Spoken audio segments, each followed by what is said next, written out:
Hey everyone, welcome back to our channel. Quick guide. On today's video, I'm going to show you how to fix can't create account on WeChat.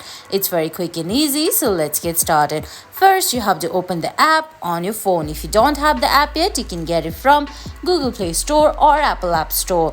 Now, you're gonna have to try to create account on WeChat. And if you get a prompt saying we can't create account on WeChat, all you have to do is go back and long press WeChat app. There you can see a small menu will appear. On the top right of that menu, you have to tap on app info. Once you go to app info, you have to scroll down and all you have to do is find that 4-stop button which is at the bottom right of your screen. Tap on it, and another step you have to do is go ahead, scroll up and find storage option there.